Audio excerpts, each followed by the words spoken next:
Today we are learning how to subtract whole numbers. So yesterday we learned how to add, and now we're going to review how to subtract. So if the band had raised $1,345 toward new equipment, if the goal was to raise $4,275, how much money must still be raised? So just like we can estimate before we add, we can also estimate before we subtract. So if we round 4,275 to the nearest hundred, it rounds to about 4,300. And 1,345 rounds to about 1,300. So when I subtract the real numbers, the original numbers, I should get an answer that's about 3,000. That's going to be a good estimate to make sure that I'm on the right track. Just like when we add, when we subtract, you have to start in the ones column. You have to start in the ones column and then work your way towards the bigger values. So when we subtract 5 minus 5, 0. 7 minus 4 is 3. And 2 minus 3, well, I can't do that. If I only have 2, I can't take away 3.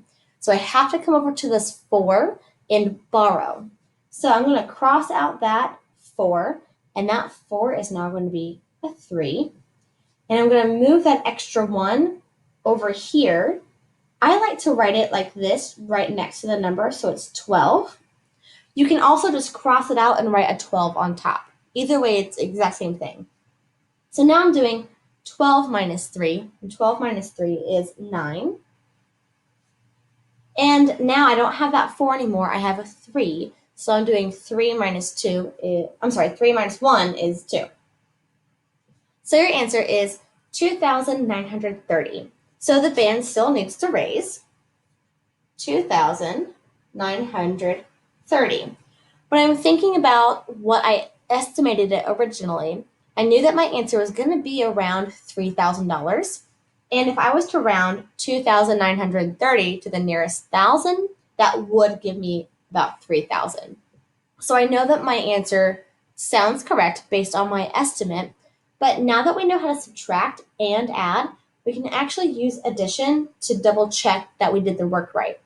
So if you add to check, you would go backwards and add 2,930 plus 1,345, and you should get 4,275. So they went ahead and did that over here, and they saw that 0 plus 5 was 5, 3 plus 4 is 7, 9 plus 3 is 12. So they would have put a 2 here, a 1 would go up there, and then 1 plus 2 is 3, plus 1 is 4. So that checked out. We did that exactly right.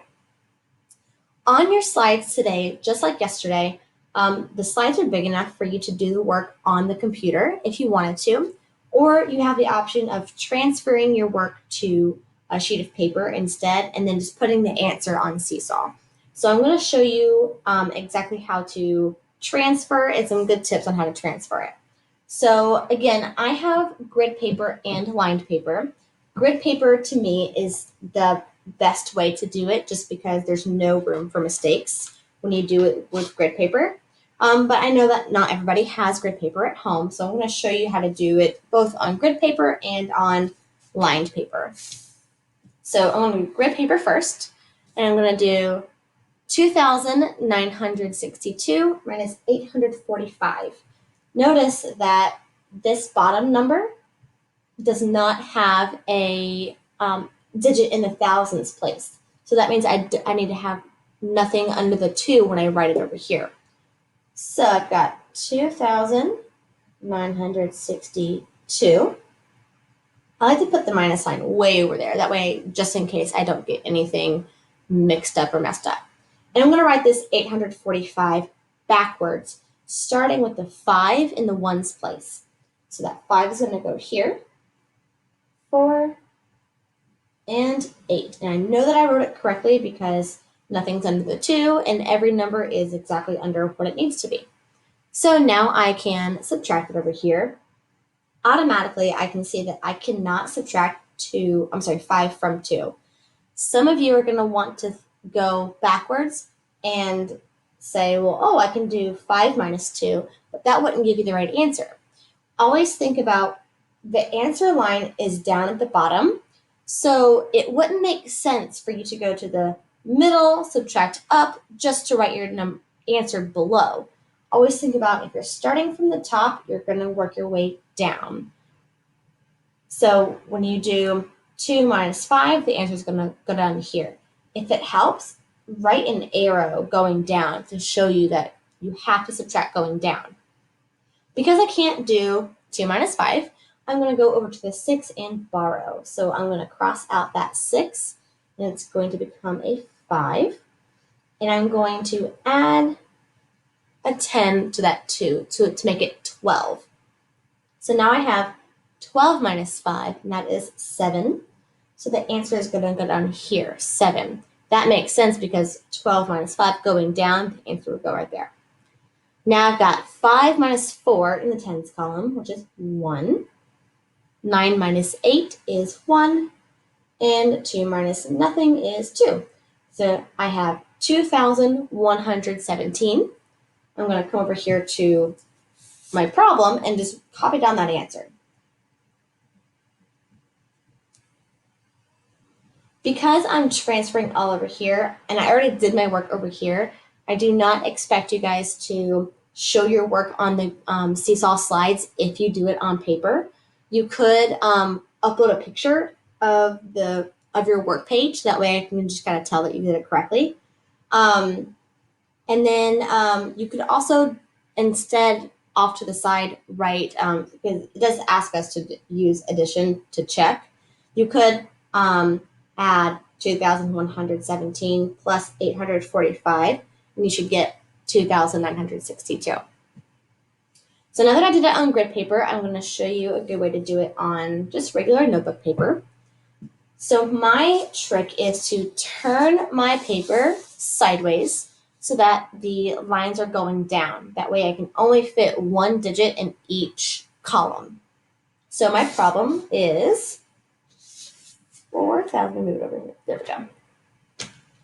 4,785 minus 2,293.